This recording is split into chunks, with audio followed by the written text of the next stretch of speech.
New American is pleased to interview Dr. Joseph Farrell, author and super genius. Patristics expert and Oxford-educated historian, he runs the groundbreaking website Giza Death Star. His news and views from the Nefarian podcast is well worth seeing if you want to stay informed. Today, he's here to talk to us about his book, The Nazi International. Dr. Farrell, welcome. Thanks for having me, Daniel.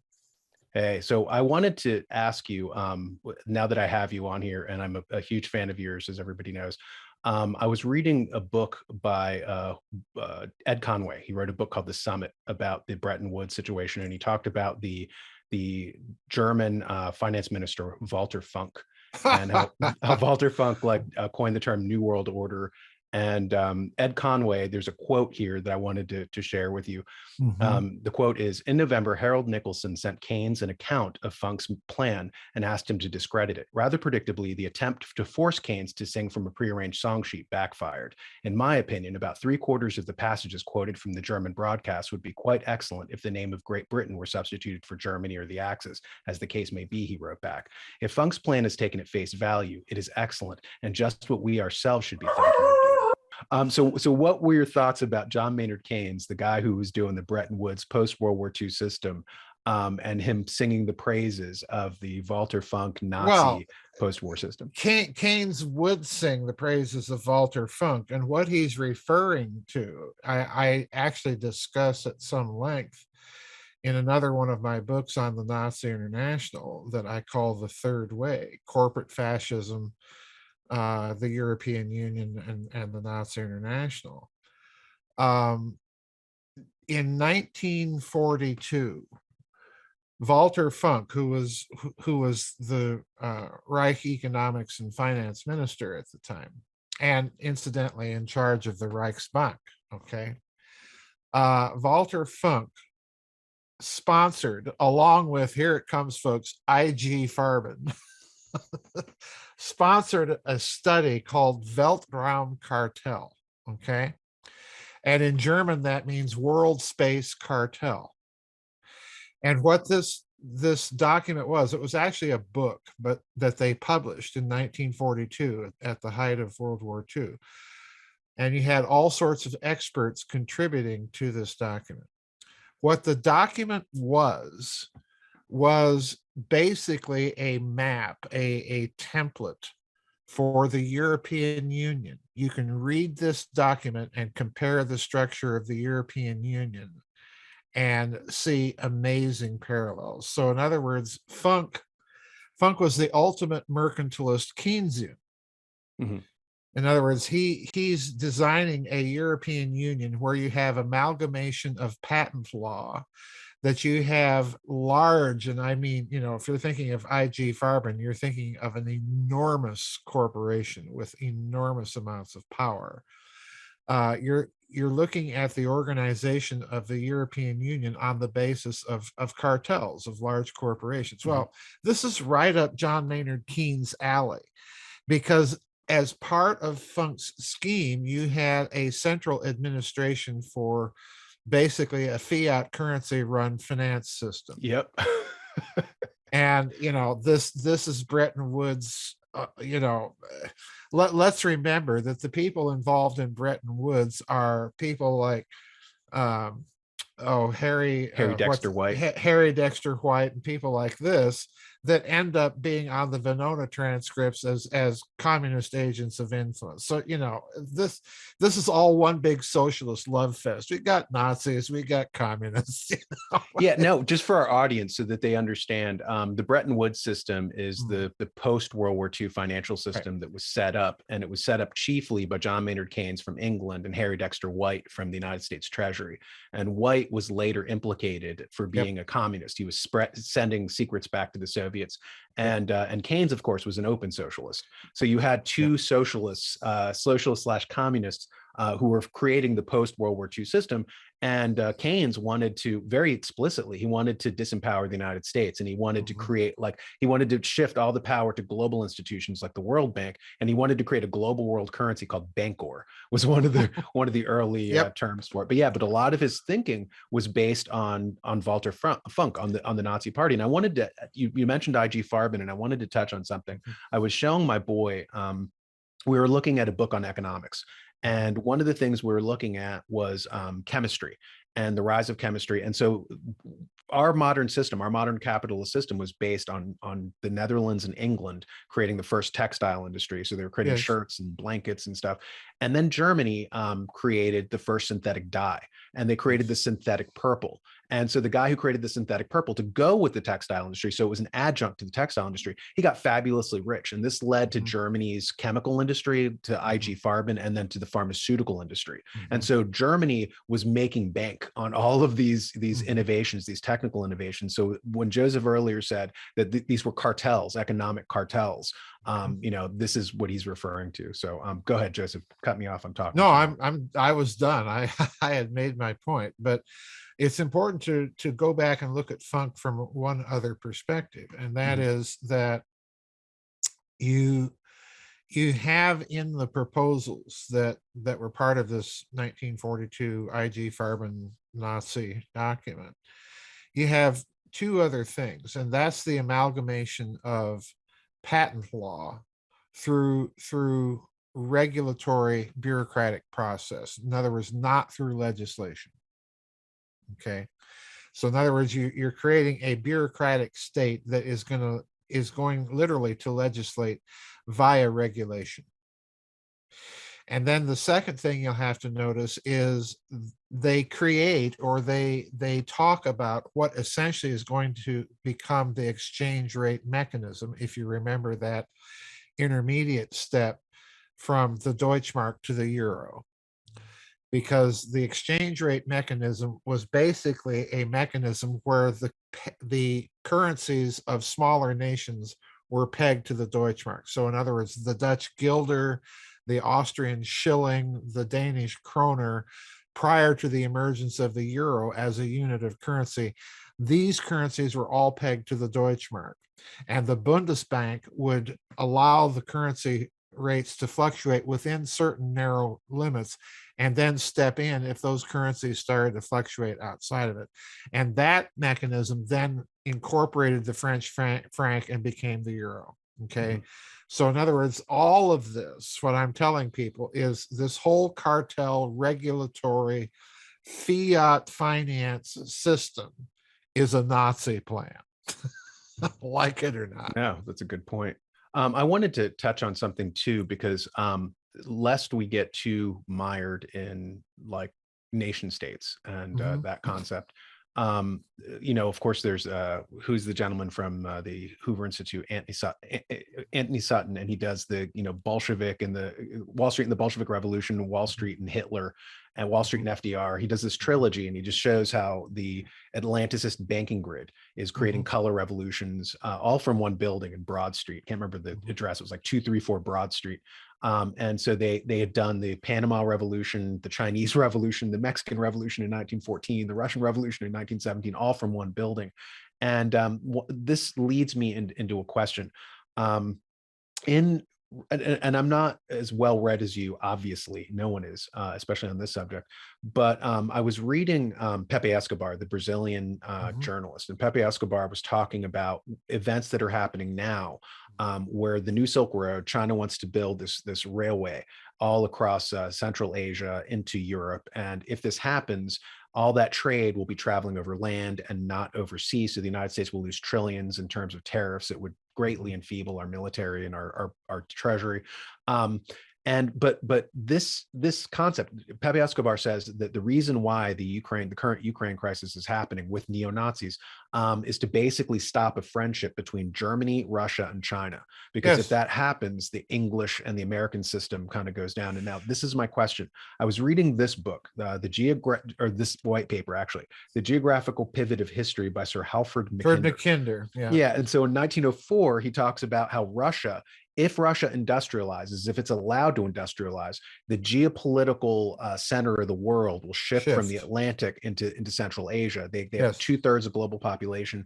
And so in 1904, he was saying this can't be allowed to happen. You can't allow Germany, Russia, and China to unite, because then it becomes Eurasia and they become powerful. And so my question is this, like my whole life, I've been thinking of Hitler as this organic thing that happened in World War II. But when you look at it in retrospect, and especially in light of current events, it looks like they created, just like they're creating now, like a tension on that border between Europe and Russia to basically break that up. And so Hitler, who was Hitler, most people might not know this, and Hitler even admits this, that he was originally an agent. He was in military intelligence, and he was actually spying for the government. And Hitler got lots of financing from the West and everything. So was Hitler, in your estimation, like possibly, working in a weird kind of way with that Atlanticist grid to ensure that the Eurasia doesn't happen? No. You've packed a lot of stuff into that question. So let me try and unpack it. And this is going to take a while. Let's look at Mackinder, first of all. Halford Mackinder is basically the geopolitical textbook for the Anglosphere, for the Anglo-American Atlanticist global alliance. All right. And Mackinder basically says what you said, that if Russia is allowed to industrialize, this shifts the geopolitical center of the world from the Atlantic powers to the Eurasian landmass. In other words, from naval powers to land powers. Okay. But he also doesn't say this in a vacuum. He's got reasons that he's saying this. He's saying it because at that point in time, when he wrote that book, Russia was just finishing up the Trans-Siberian Railway. And what Mackinder is really concerned about is the ability of emerging technologies of railroads, and now add to that aircraft, to stitch together that big landmass without the necessity of navies. And it would be a much more difficult thing to interdict supply lines if you have a land-based power. All right. The third thing he said was, whoever controls the world island controls the world. Now, world island in Mackinder has two meanings, and most people don't get this. The term world island refers to that grand Eurasian African landmass, but it also refers to the more or less geographic center of those three continents, which is in Palestine. Interesting. So he has two understandings of world islands. So whoever controls the world island controls the world. Whoever controls the European Eurasian heartland, which is that big region that we're now embroiled in, the Eastern European powers and Western European Russia and the Ukraine. Okay, that's the region that he means as the heartland. Whoever controls the heartland, he says, controls the world island. And whoever controls Berlin controls the heartland. So in other words, in Mackinder's thinking, what you cannot permit is a Russo-German alliance. You cannot permit all of that technology in Germany to be allied with all of those natural resources in Russia. Yes.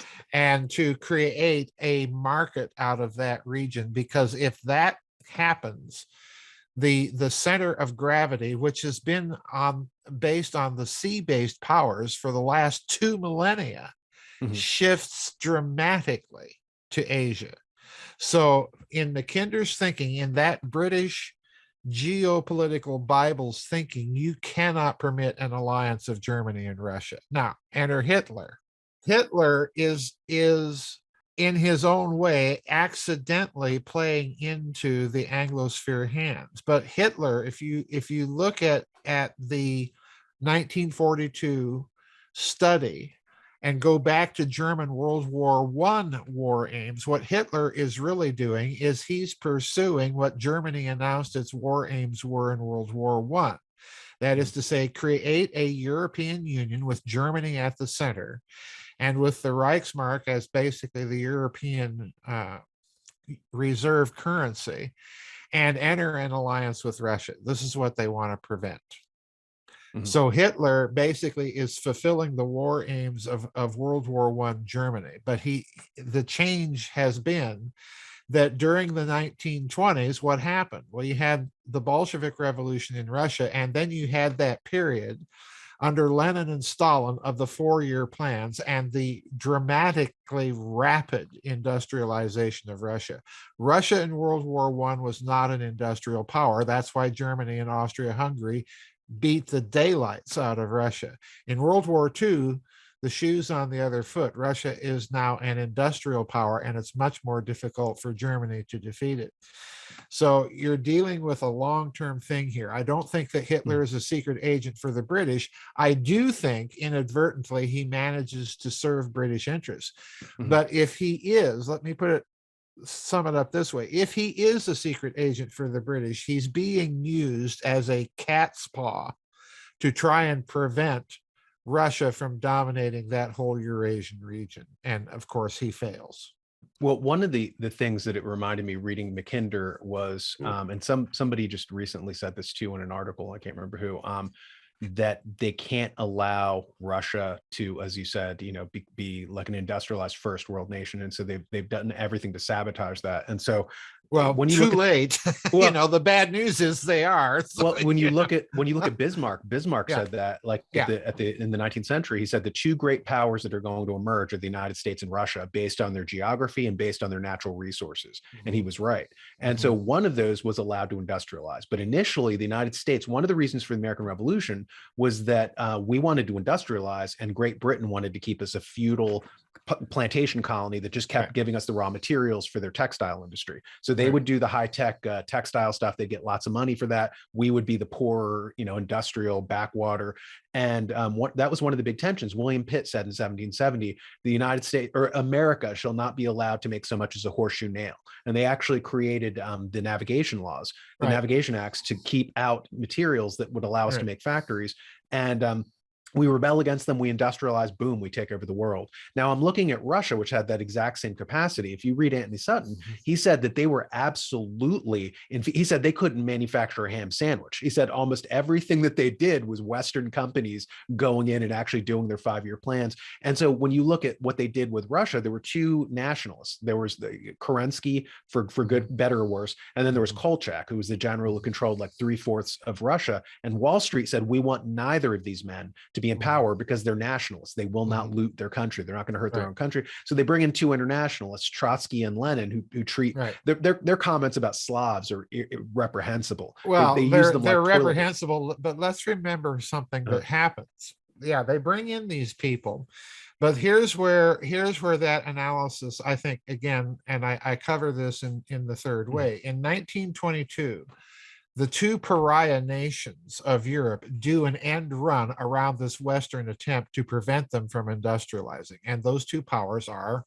Germany and Russia. They sign what's called the Treaty of Rapallo, okay? And most people have never heard of this treaty. It is enormously significant because it's this treaty that makes World War II the bloody affair that it is. Forget about the so-called military contribution of the United States to World War II, folks. That war was won and fought by Russia. When you compare the scale of operations, what the Western allies are contributing to it and what the Russians and the Nazi Germans are putting into World War II are two different things. You're dealing with essentially two superpowers, industrial superpowers, Nazi Germany and Russia. And I know this will probably rankle most Americans listening to it. That's where the war is won and fought. The Treaty of Rapallo made it possible because there were secret codicils in the Treaty of Rapallo insisted upon by Colonel General Hans von Seeckt, Hitler's boss, incidentally, the guy that hired Hitler to go spy on the Nazi party. It's the same general I'm talking about. Hans von Seeckt insisted that the German government put special provisions in that treaty. And basically what those special provisions did is the Germans sold industrial plant, armaments factories, in fact, to the Soviet Union, okay, in return for the Soviets allowing German military officers to train on Soviet soil far from the prying eyes of the Versailles inspection system that was set up inside of Germany. So you have German generals like Heinz Guderian, inventor of the Blitzkrieg, training in Russia with Marshal Tukhachevsky using heavy artillery and tanks, real stuff, that they are manufacturing for the Soviets in return for this, in return for the training that they get. So in other words, when the Soviet Union and Nazi Germany square off with each other, they're squaring off with officers that trained together and with technology that the Germans helped the Soviets get. So there was an end run by the Germans around the system that the Versailles system tried to put into place. This is exactly, again, you have to understand something here, Daniel. This is how Germany operated after World War I. It's how they operated after World War II. And to my way of thinking, this is what you see them doing now. The moment that Germany is successful in throwing off the British and American thumb, then the world changes for good. They're not quite there yet, but they're getting there. Yeah, that is a good way to end in that section. What I wanted to ask too, like where I was headed was when you look at well, let's circle back to Walther Funk and the term New Okay. World Order, right? And Okay. so a lot of the mythos that has grown up around kind of like the Alex Jones New World Order thing, his Skull and Bones, and you see all these organizations, Which is a German German fraternity. transplant, yeah. Yeah. And so that's the point. Like I was reading a history of secret societies, and they went through all of these schools, and they started in the German university system. And so a Mhm. lot of English and American, like wealthy, magnates sent their children to Germany to be educated at Heidelberg or any of these universities. And so they went to these clubs, and then they brought that custom back to the United States or back to England. And so they created these networks that were supranational, right? So they weren't necessarily loyal to their country, or to an ideal, but they were loyal to their class, and Right. so they had this incestuous relationship, and so it led to an incestuous economic relationship. I mean, look Mhm. at Prescott Bush, and Mhm. Brown Brothers Harriman, and all these connections between Germany, the United States, England, and that's where I was heading. Where Hitler seemed. Stalin had the perfect term for these people because Mhm. he was dealing, I wrote my second book on Senator McCarthy is actually about the link between the Stalinist show trials and McCarthy. Believe it or not, there are links galore with what's going on in all of that. Stalinist referred to Trotsky and his ilk and all of that conspiracy that he was trying to uncover in those show trials, the purge trials. In other words, what I just told you there was Stalin was not making all that stuff up. He made up a lot of it. But remember the old adage, where there's smoke, there's fire. Okay. Well, Stalin called that whole group of people rootless cosmopolitans. And, give the man credit where credit is due. That's exactly what they were. Mhm. So yeah, there's your secret society, class loyalty, all of that stuff that's at work and has been at work for such a long time in the West. It's right there, and it comes out, in all of this business with Walther Funk, because you can't get.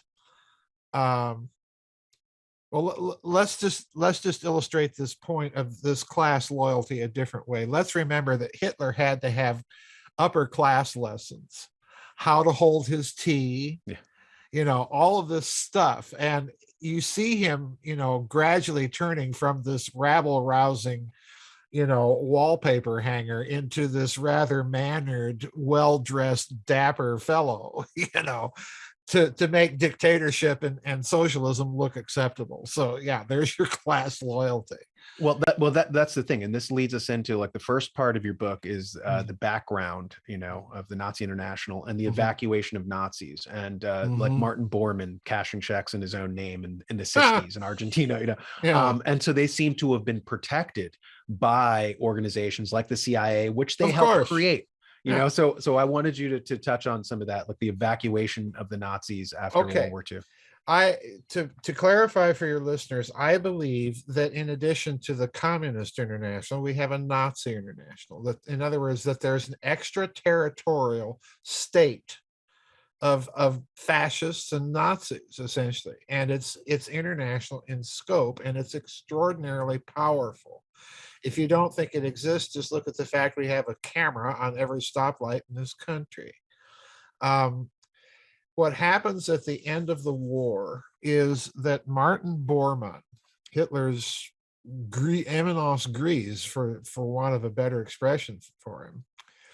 Martin Bormann sets up a strategic evacuation plan to get as much loot and technology and personnel out of Nazi Germany as he can in order to have that network be part of the rebuilding of Germany after the war, and part of a plan whereby Germany becomes the center of a European Union. And again, we're back to that World War II plan. What happens is that he is able to get a lot of personnel, a lot, and I mean a huge amount of money out of Nazi Germany, some of which the Allies recover in the post-war period and some of which they don't. But the most important thing that he gets out of Nazi Germany is a talent pool, some of which goes to the United States, some of which goes to Latin America, some of which goes to Indonesia, some of which goes to Taiwan, and on we could go. Now, what this means is that these Nazis continue to remain in communication with each other after the war. So you can forget about the idea that they're working for us. No, what they're doing is they're having us, the American taxpayer, pay for their continued research. That's exactly what they're doing. Yeah. And you can tell that they're also setting up the Cold War in a very clever way, because they're seeing to it that the Soviets get all the middle echelon managers, draftsmen, bureaucrats, and so on that can reconstruct the document trail for all of those wartime, secret projects that the Nazis have got going. Well, the Soviets get the vast amount of those people. We in the United States primarily, but to a lesser extent Canada and Great Britain, we get the big names. We get the Werner von Brauns. We get the Hubertus Strugholz, the space medicine guy. We get the Artur Rudolphs who designed the Saturn V moon rocket, for us, and all of these people. So we get the big names. So in other words, they very neatly divided the spoils. Well, prior to the end of World War II, so that both the United States and the Soviet Union, can be constantly fighting each other. And on top of that, and I'm almost done, no, on top of that, towards the end of the war, they have General Reinhard Gehlen. I was going to go there. Gehlen. Gehlen. General Reinhard Gehlen is the chief of Nazi military intelligence on the Eastern Front. He's the head of an organization called Fremde Heere Ost, Foreign Armies East, okay? And Gehlen approaches the American General Siebert toward the end of the war. In other words, the fighting is still going on. And this Nazi general is making deals with American generals, and ultimately Allen Dulles, of course, to turn over the entire Nazi foreign intelligence, military intelligence network in the Eastern Front. And folks, that doesn't mean just a bunch of people behind Soviet lines. This means people deeply embedded in the entire Soviet Union, in the structure of their military intelligence. He offers to turn this entire network over to American intelligence. And the only requirement that he has is, yeah, we'll work for you. You fund us. We'll continue spying on the Russians for you. But should there ever be a conflict of interest between the United States and Germany, it's understood by you, the Americans, that we will look out for German interests first. And guess what? We bought the deal.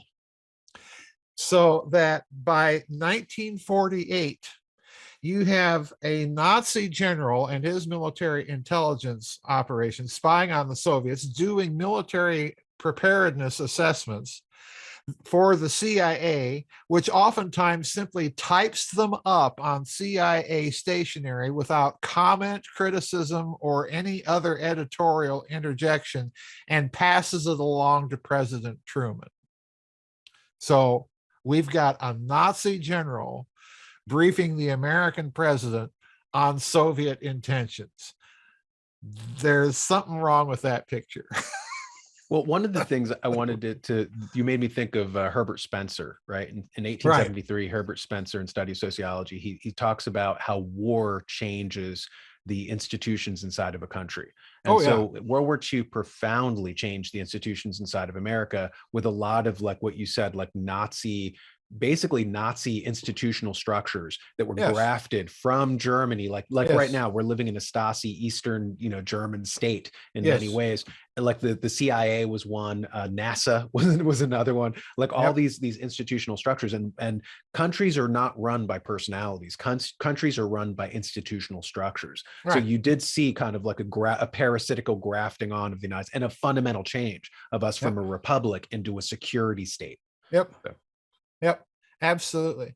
And I would aver that the Roosevelt administration, which was basically forced into doing this, that the fatal flaw with the American deep state became when it made that deal with the Nazis, because you cannot import their thinking about science and so on without importing their entire ideology about culture, about the organization of society, about political structure, and so on.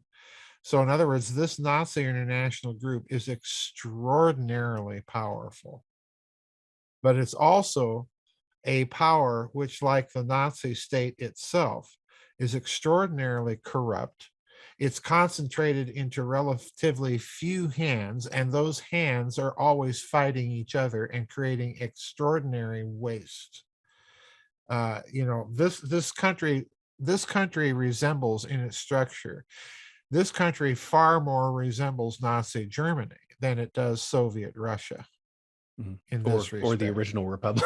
Or and by far it doesn't resemble that, other than very tenuously. I'm an anti-federalist. Had I been Mm. alive during the constitutional coup, I mean the constitutional convention, I would have been a supporter of Patrick Henry and Elbridge Gerry and people like that. Thomas Jefferson Yeah, and exactly. Sam Adams. Yeah, Yeah, I'm not at all on the Alexander Hamilton side of yeah. things. So yeah,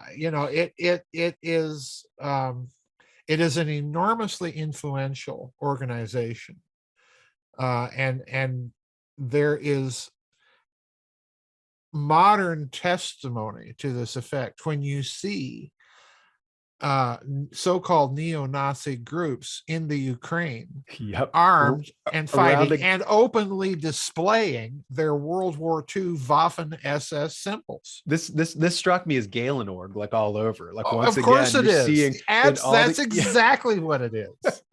But here's what I wanted to ask you. We Let, mentioned let, let me let me oh god. interrupt and before you ask your Okay. question. Let's go back to the reunification of Germany, which was really an Anschluss of East Germany by West Germany. That's Right. really what it was. The East Germans were, we need to reform this system, but they weren't protesting to join West Germany. If you read what happened, Helmut Kohl used German intelligence to drive that. Mm. And he also made a par value swap for the East German Deutschmark. And Interesting. at that point, it was all over. So in other words, that was the Gehlen org that drove even that. Mhm. And if you really want to dig into Gehlen org activities, remember that the Hunts and the Murchisons intelligence group, the Texas oilmen that were Yeah. implicated in the assassination of President Kennedy, their intelligence group turns out to be the Bundesnachrichtendienst. That's where they're getting their info from. In other words, the Gehlen org. Yeah, I saw that before. I read about that, about like a Yeah. lot of that, the Texas connection. Oh yeah. What I wanted to circle back to was the we're talking about the geographical pivot of history by Yes. Halford Mackinder. Mhm. And one of the things, well, two things that I wanted to hit, but I'll hit one first. he talks about, okay, historically the trajectory was this, that civilizations were what they call hydraulic societies, right? They were built on Mhm, rivers, the mhm, largest mhm. ones. Samaria was built on the Tigris Euphrates, Egypt with Right. the Nile, China with the Yellow River, etc.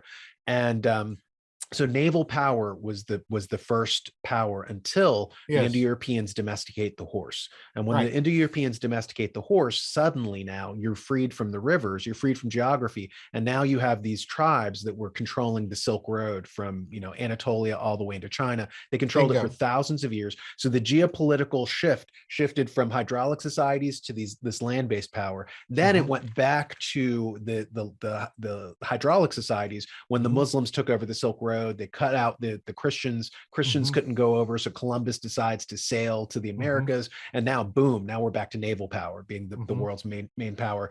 And so they're trying to stop it shifting again back to Central mhm. Asia with a new Silk Road. But here's the thing.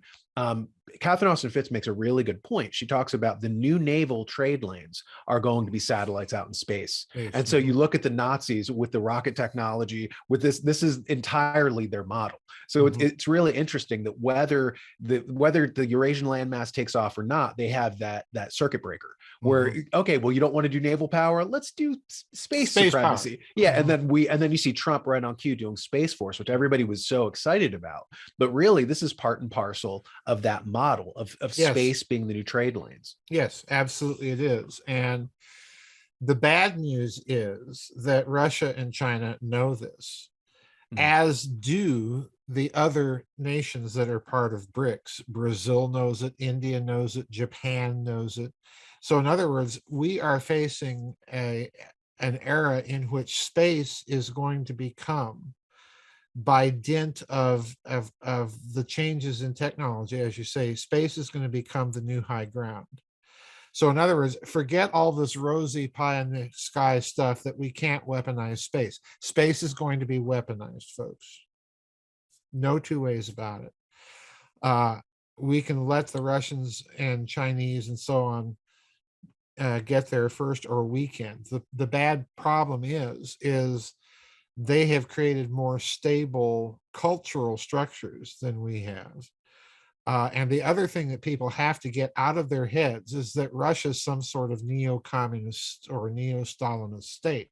It is not.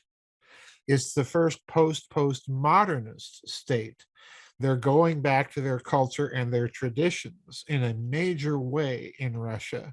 And if we don't appreciate that, we are not going to come out on top of this. We cannot bomb our way to success in this one. We have to understand the mentality of Russia. And if we do, there's a chance, because I don't see Russian and Chinese interests as being over the long term compatible. I really don't. Uh, Ours might be with the Russians if we can get it out of our thick heads that they are always meant to be our nemesis and our enemy. I don't think this is the case. We need to remember an important lesson about Russia. It was during the American Civil War that the Russians prevented that war from turning into the First World War. And they did that by sending their fleet to the Union and making sure that France and Britain understood that if they intervened in the war, so would Russia.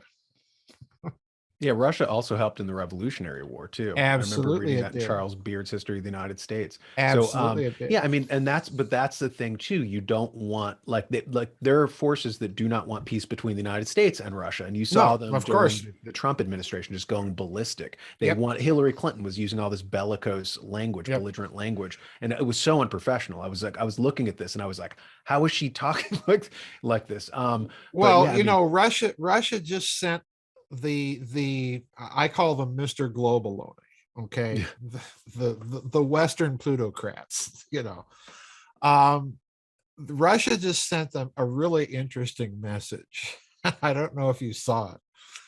Russia just sent the Google satellite pictures and latitude, longitude coordinates of the European Union headquarters, the Pentagon, and so on and so forth. Now, anybody, including the Russians, can go on and see the satellite pictures of these things and give you the coordinates. So why did the Russians do that? The Russians did it because they're sending the message that we just got done cleaning the Ukraine's clock. We know exactly where you people live. If you want to target us, we can target you. Well, they And did that with the biolabs too. they did that with the biolabs, absolutely. And they did it all without nukes. So, and lo and behold, people have to start learning how to read messages. The message Russia just sent was, look, Mr. Globaloni, if you want to go there, we can go there. Okay. Yeah, well, and Taiwan just came out and said, oh, by the way, our cruise missiles can reach the Three Gorges Dam. I saw that on your website. Yeah, exactly. You talk about sending a message. Yeah, exactly. I mean, we're so close to possible. I was reading James Corbett. James Corbett was talking about, he's kind of a skeptic about BRICS, right? So just for our audience, well, I am too. Yeah, it's Brazil, Russia, India, China, and South Africa. And now lately Argentina. Yeah, and a bunch of other countries are trying to create the second grid outside of the Atlanticist banking grid that's been in control since World War II, since the Bretton Woods system. And so it looks like there's two different branches of the world, but like we might be shifting out of a unipolar world that happened after 91 when the Soviet Union falls and the United States becomes the hyper superpower.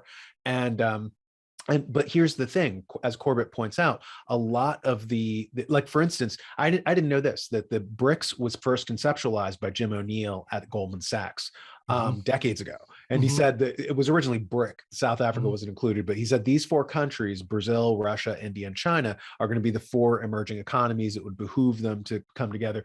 So the person running, the BRICS organization right now is a former like World Bank person. So a lot of the same people who were instrumental in the creation of the BRICS model are interchangeable, like this revolving door with the Western banking elites, and they wanted to run it through SWIFT, the financial system that China was talking about doing. That they were, they weren't having a separate economic system. It was just piggybacking on the old. So this is my thing. If this is not an organic, kind of break with the Bretton Woods system, if this is not an organic, challenge to American or let's call it a globalist, supremacy, then what it really looks like to me is they're creating a second, kind of like we did with the Anglosphere and then the Soviet Union. The first world, and we had the second world, and we had a war, and so to have a war, you have to have a second opponent, and that's what it looks like is shaping up to me. That is exactly what's going on.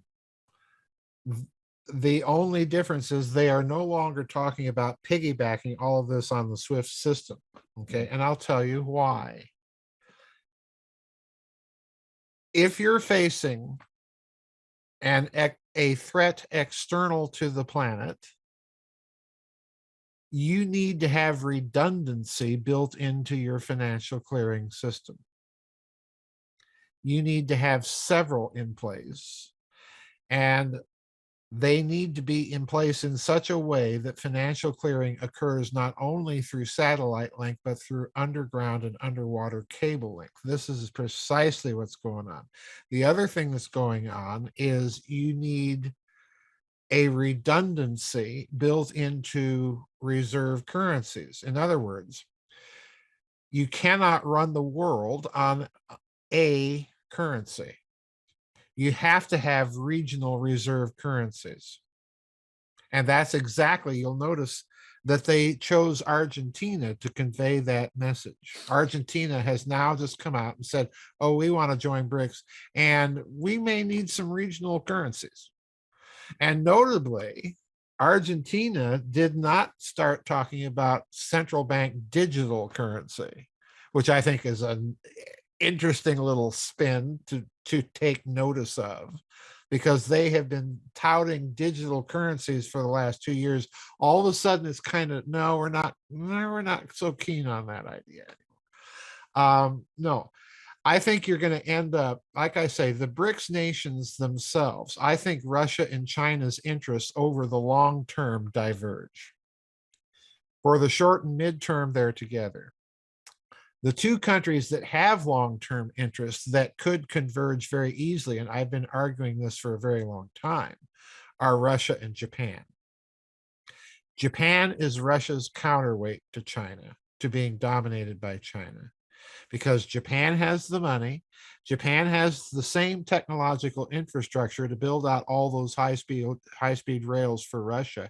And unlike China, Japan has actually been sending teams to Russia to investigate and inspect the track system of the Trans-Siberian Railroad. So in other words, Japan and Russia have already been making very, very quiet diplomatic overtures to each other, and you're going to see that increase. The other thing to notice is that Japan and India just signed a few months ago a military logistics assistance pact. Interesting. Yeah, most people don't know that they did that, but they have pledged to support each other should they need to do it. Guess what, folks? I don't think the US dollar is even mentioned as the financial clearing mechanism should Wow. India and Japan try to clear accounts. No, this is all being done on a yen rupee basis. Forget you. And the reason why, Daniel, is America has proven itself to be an absolutely untrustworthy ally. Yeah, especially recently turning people's Especially money off. recently. Yeah. I mean, that they totally discredited themselves. I wanted to point out, just to at the very beginning of our conversation, I mentioned Pepe Escobar, the Brazilian journalist, and one of the Right. things he brought to my attention that I found interesting that I'd never thought about in our discussions of the new Silk Road, whether it's the original Silk Road that the Indo-European tribes created thousands of years ago, or the second iteration that China's talking about creating. He pointed out that Germany tried to create a version of the Silk Road when Hitler had his pact with Hirohito, and created. He wanted to control that same corridor, and that was not allowed. So all of a sudden, here's what most people don't know: inside of Nazi Germany, in the lead up to Japan joining the Axis formally, there were Germans who were much more interested in having Germany support the Kuomintang government of Chiang Kai-shek. So in other words, Germany was definitely thinking in these, modern Silk Road terms. They were just trying to figure out, which horse do we back?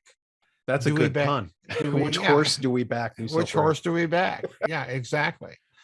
It would be an interesting what if to figure out, what might have happened had Nazi Germany all of a sudden decided to back the Kuomintang, inside of China. Would that whole thing have gone differently? So, well, even discussions. I mean, the Aryan-omania that started in France in the 19th century. It was the Aryan tribes who ran the Silk Road. The Nazis were very conscious of this. Like they were doing Tocharian digs. One of the Aryan tribes, the Tocharians, in the 1920s in Western China, Xinjiang. Tall blonde mummies that were found in China, and they were running the Silk Road. They're described by Herodotus, these tribes, the Gelonus, tribes, the Scythians, the Sarmatians. But yeah, I mean, so that was part of that mythos. Their mythos was that our natural habitat would be the steppes across Central Asia, that Europe doesn't stop at Russia. Europe originally went all the way into Siberia before about 3,000 years ago, before the Mongols pushed in and took over all that territory. And they, so that would have been a logical step for them, Lebensraum, but also those raw materials and access to those massive populations. Well, this is precisely the thinking of Ivan IV in Russia, the collection of the Russian lands. In other words, the whole Russian expansion across Siberia was based on the same sort of thinking that, this is all Europe. And in order to forestall another Mongol type invasion and extend Christian civilization, Russia has to collect all of those lands. So in other words, it's part of Russian thinking too. It's not just part of German thinking. It's very much a part of Russian thinking. And the other precursor to all of this is that during the late 19th century, you had serious proposals. Actually, Kaiser Wilhelm II was one of the people proposing it, that the three emperors, the Russian Tsar and the Austrian Emperor and the German Emperor, get together and create what was called the Drei Kaiserbund, the Three Emperors League, having the three crowned heads of, look what you have: crowned head of the Eastern Orthodox, crowned head of the Roman Catholics, and crowned head of the Protestants, joining in a league basically to ensure that their dominance of the Eurasian landmass continued. And again, if you dig and scratch, you find Perfide Albion ruining that little thing through some careful skullduggery, diplomacy, and intelligence, covert ops. Um, and I think really it's the failure of the Three Emperors League to get off the ground that cements Germany's fate. That the British decide, we're going to encircle Germany and get rid of that problem. Well, good luck, Britain. I'm gonna start wrapping this up, and I'm going to ask you, like, going forward, right? So we've laid the groundwork, going all the way back to the Indo-Europeans, to the present, and to the Mhm. space age, to the Mhm. the battle for space as the new naval trade lanes. So what would be like some high octane speculations going forward? What do you see happening? Well, I think the United States will have a kind of a Marcus Aurelius Renaissance before the final collapse. But I do think we are an empire in the process of collapse. We might be able to forestall it for a period of time, but I don't see it continuing in anything like its current shape without a massive waking up on the part of the American people in good old anti-federalist direction. We may be seeing the beginnings of that now. I don't know. But that's the only thing I think, as a cultural and political assessment, can save the country. No, that's brilliant. I've come to the same conclusion myself. There were only two times in history that I know of that a moral revolution brought a country back from the brink, and one was in the Byzantine Empire, and it added Right, an additional 400 years, and one was China under right, Confucius, and he right, went around and he was a moral revolutionary, like Jesus Christ himself was a moral right, revolutionary. right. And we remember these people. We don't remember the political leaders at the time. It was much larger of a social force, Yes, when that happens. So if that can be brought about, then yeah, I mean, what would the famous quote by John Adams, our constitution was made for a moral and religious for more people. It is religious wholly people. unequal to the government of any other. So for us to get back to those roots, something very serious would have to happen. I'm doing that. I just started a second show called Actionable Ethics, where I talk about ethics, and I'm trying to Right. I'm not Confucius, obviously. I'm confused many times, but I'm Well, trying to get that conversation started at least. yeah, it's the conversation that needs to start, and we have to understand that we are not going to be able to restore our freedom until we understand that it has been basically subverted by the plutocratic banking class. They're at the heart of this, and we have to understand that what's good for Wall Street is not necessarily good for America. There's not a corporate charter in this country that has the Bill of Rights as part of its corporate charter, and that's the problem. Uh, but beyond that, I don't think, I am not optimistic about the long-term future of the country unless there is such a massive moral and cultural and spiritual revolution. It's going to have to be on the order of what happened in Russia after the collapse of the Soviet Union, and I don't see that happening yet. As far as Europe is concerned, I think eventually, uh, given the way that this country is being viewed and has behaved, if I were an American ally, a powerful American ally like a Great Britain or a France, I'd look at this and say, enough of you people. We're going our own way. Enough, enough is enough. And I see Japan, I saw Japan starting to do that in a major way under Shinzo Abe before he retired. I think Japan is also the other country to watch. because behind all of this talk about from Chancellor Schultz in Germany and Premier Fuchida in Japan, behind all of this talk of rearming, to carry our share of the burden, what they're really saying is we're done relying on the Americans. And I don't blame them. Quite frankly, I do not blame these countries for just being fed up with this country.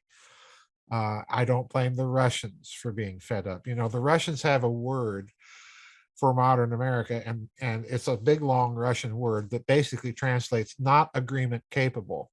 In other words, we're a bunch of children, and if we start losing the game, then we just change the rules or throw the table up, and that's what we are. And the rest of the world is starting to treat us that way. So we better clean up our game. Yeah. We have to. This business of being, the big bad bully and policeman, and you agree with us, or we're going to sanction you or cancel. We see it in domestic policy in this country from the people running the country, that if you don't agree with them, we're going to pout and burn things down, burn down Catholic churches and blah, blah, blah, because we don't get our way. And we're seeing domestically what we are internationally. So this whole political class that's been leading the country, it has to go.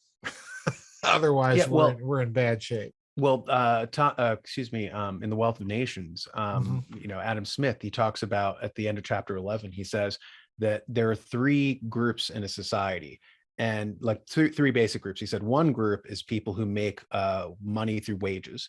And he said their fate rises or falls with the fate of the country. So as the country does well, they do well. Another group is real estate. So as the country does well, they do well. He said there's a third group, however, and this is international finance. As the country collapses, they do well. And he warned you, never let this third class get in charge of your legislation, because it'll be in their economic interest, like a hedge fund, to collapse you and sell you for scrap. And disastrously, America, since the post-World War II period, and I consider myself, on the conservative side. I no longer do. I consider myself, I don't want to conserve this. I don't want to conserve Lindsey Graham and Biden. No. I tell people I'm a traditionalist. Yeah, exactly. I'm not a conservative. Enough Lindsey Graham, enough Mitch McConnell. Yeah, and the conservative thing since World War II, since 1947, principally, it's a hallmark year for you. They basically have been, what's good for GM is good for America. What's good for, the plutocrats is good for America. What's good for international finance is good for America. And now we're watching our country hollowed out. We're watching it morally, collapse. We're watching it economically be strip mined. And so people are waking up and they're starting to realize, wait, that federal layer is basically created by the bankers and financiers as a circuit breaker to short circuit the states. And who are the states? The states is the actual country. So we have this banker graft over top of the actual country that's designed to take away the people's power. But anyway, with that, I'm going to thank Dr. Joseph Farrell. Thank you for having me. It was awesome having you on here, Dr. Farrell. And you can find his book, The Nazi International, at any finer bookstore on the internet. Retailers like Amazon.com and stuff. His website is gizadeathstar.com, and I would enjoin any thinking person to go and follow his work. And thanks again, Joseph. You're the best, man. Yep, thank you.